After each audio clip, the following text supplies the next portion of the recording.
اس وقت تک اسلام کا نام لینا جو ہے وہ بیکار کی مشق ہوگی. ویسے بھی 1 پرسن 1 ووٹ کا نظام آ رہا تھا نا, تو پھر ہر فرد ہے ملت کے مقدر کا ستارہ, اقبال نے کہہ دیا. پھر تو ہر فرد جب ملت کے مقدر کا ستارہ تھا تو اس مقدر کے ستارے کو پھر سمجھایا جانا بہت ضروری تھا کہ آپ کیا ہیں اور آپ کو کیا ہونا چاہیے.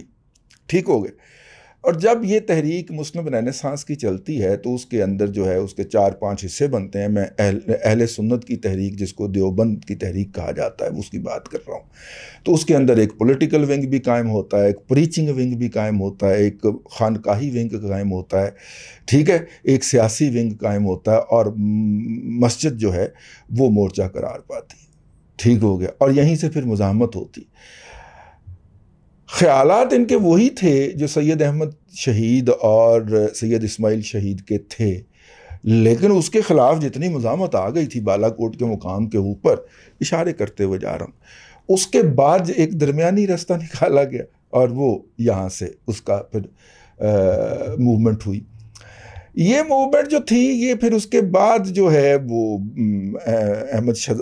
امام احمد رضا خان بریلوی صاحب جو ہیں, بریلی کے جو رہنے والے تھے, انہوں نے بھی ایک مدرسہ قائم کر دیا. کچھ لوگوں کو یہاں سے نظریاتی اختلاف ہوگا, انہوں نے وہ قائم کر دیا, اور یوں یہ 2 تحریکیں جو ہیں جو چلی, اور انہوں نے پاکستان بر صغیر کے اندر 2 فرقوں کو جنم دیا.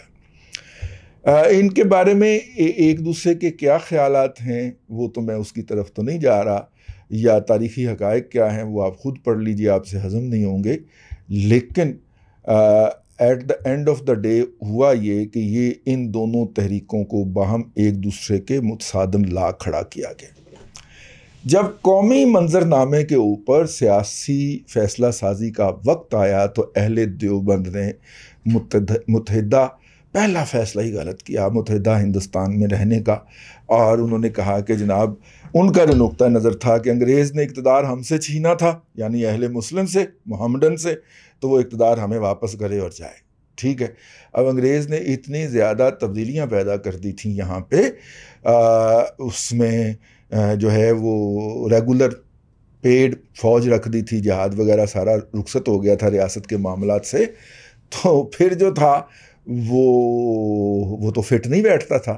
لیکن اس کا سیاسی فائدہ جو تھا وہ کانگریس کو پہنچا, اور پھر ان کا تو سیاسی فائدہ پہنچا ہی, لیکن پھر ایک اور بھی فریق انگریز نے پیدا کیا, اور وہ فریق جو تھا جس نے جا کے باؤنڈری کمیشن کے سامنے بتایا کہ جناب یہ ہمیں تو مسلمانوں کا حصہ آپ نے خام خواہ سمجھ لیا, ہم تو مسلمان کے حصہ نہیں ہیں. اور یوں جو 3 اضلاع تھے گرداسپور کا, یہ سبق یاد دلانا بہت ضروری ہے آپ کو, گرداسپور کا, جلندھر کا اور امرتسر کا, یہ 3 اضلاع جو تھے وہ پاکستان سے چھین کے بھارت کو دے دیے گئے, اور یوں بھارت کو رسائی مل گئی کشمیر تک, اور یوں کشمیر کا قضیہ کھڑا ہو گیا. یہ 1974 میں جب ہم نے ان کو نکال کے باہر کیا تو یہ ان کی اپنی فرمائش تھی یار, جو انہوں نے جا کے باؤنڈری کمیشن کے ساتھ کہی تھی کہ ہم ان کے ساتھ نہیں ہیں, ہم یہ نہیں ہیں, ہم الگ ہیں. ٹھیک ہے. اور جب انہوں نے الگ, اور ہمارا جو وزن ہے وہ بھارت کے حق میں ہے, ہندوستان کے حق میں, تو یہ فرمائش آ کے ہم نے 1974 میں ان کی پوری کی کہ ٹھیک ہے یار آپ ہمارے ساتھ نہیں ہیں تو تھینک یو ویری مچ, آپ اپنے گھر خوش, ہم اپنے گھر خوش, آپ ہمارے ساتھ نہیں, آپ ہم میں سے نہیں ہیں. اور یہ جو پروپیگنڈا ہوتا ہے نا ان کا اور ان کی طرف سے, سمجھ تو آپ رہے ہیں, ہاں, وہ بنیادی طور پہ اس بیسک چیز کو ڈینائی کر دیا جاتا ہے کہ انہوں نے پہلے کہا تھا کہ ہم آپ کے ساتھ نہیں, ہم نے کہا جی ٹھیک ہے آمنا و صدقنا, تھینک یو ویری مچ, آپ اپنے گھر خوش, ہم اپنے گھر خوش. تو اس کے اوپر اب چیخ و پکار دنیا بھر کے اندر پروپیگنڈا, اس کے نیچے بھی آ کے بھونکیں گے. لیکن تاریخ کو صحیح رکھنا بہت ضروری ہے. تو تنولی صاحب مسئلہ یہ ہے کہ پاکستان کی مذہبی قیادت نے, میں بڑی معذرت کے ساتھ, بہت سارے لوگ ناراض ہوں گے, سیاسی فیصلے جو کیے ہیں بھلے وہ متحدہ ہندوستان میں کیے ہوں, بھلے موجودہ پاکستان میں کیے ہوں, بھلے بنگلہ دیش میں کیے ہوں. بنگلہ دیش میں اچھا سسٹم چل رہا تھا نا, لیکن وہاں کے جو مذہبی گروپ تھے انہوں نے خالدہ ضیاء کو ٹانگ کرائی, اور پھر خود آج بھی ذلیل ہو رہے ہیں اور خالدہ ضیاء کو بھی ذلیل کروا رہے ہیں. ٹھیک ہے.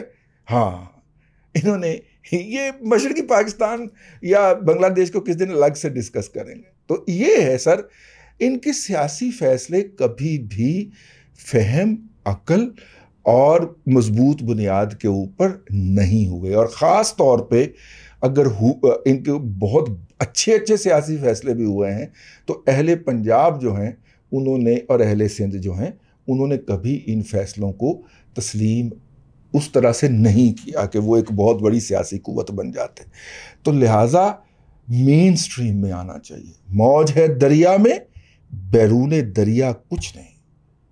اگر آپ اس ملک کی اکثریت ہیں، یہ ان لوگوں کا کاروبار ہے کہ آپ کو اقلیتی مائنڈ سیٹ کے اندر رکھیں تاکہ آپ گھبرا کے ان کے ساتھ جڑے رہیں اور ان کے مالی مفادات اور سیاسی مفادات کی بھیڑ چڑھتے رہیں. جب یہ مسلم اکثریت کا ملک ہے تو آپ کو اکثریت کی طرح سوچنا ہے، آپ کو اقلیتی مائنڈ سیٹ سے باہر نکلنا ہے. یہ پیر، یہ فرقے، یہ سارا کچھ آپ کو اقلیتی مائنڈ سیٹ میں رکھنے کی سازشیں ہیں. اقلیتی مائنڈ سیٹ سے نکل آئیے، اور اقلیتی مائنڈ سیٹ سے جب آپ نکلیں گے اور اکثریت کی طرح سوچنا شروع کریں گے، تمام لوگ اپنے بھائی ہیں، تمام لوگوں کے ساتھ آپ رہنا سیکھیں گے تو آپ کامیاب ٹھہریں گے. اقلیتی مائنڈ سیٹ میں اگر آپ رہیں گے تو پھر آپ کے ساتھ یہی ہوگا، آپ کو ہر قدم کے اوپر صدمہ پہنچے گا. اس سے نکل آئیے. بس یہی آپ سے عرض کرنا تھا. اب تک کے لیے اتنا ہی. وہ بچے نے اتنا جذباتی ہو کے سوال کیا تھا تو کہا گیا کہ جی اس کا پس منظر بیان کریں کہ کیوں ان سے دور ہٹ جایا جائے. اس نے کہا کہ میں ٹی ایل پی کا بہت ڈیڈیکیٹڈ ورکر ہوں، اب میں کیا کروں. تو میں نے ان سے کہا کہ ان کو چھوڑ دیجئے. یہ آپ کو اقلیتی ایک پہلے فرقہ بناتے ہیں، اس فرقے میں ایک اور ڈویژن کریٹ کرتے ہیں اور آپ کو اس ڈویژن میں لے جاتے ہیں مینٹلی طور پہ. اور یہ وہی والا ہے کہ صرف ہم مسلمان ہیں، باقی سارے جو ہیں نا وہ مسلمان نہیں ہیں. اس طرح کے ایک طبقے سے ہم نے 1974 میں جان چھڑائی تھی. ٹھیک ہے، ہم نے کہا کہ جناب تم الگ ہی ہو جاؤ، تہاڈی مہربانی.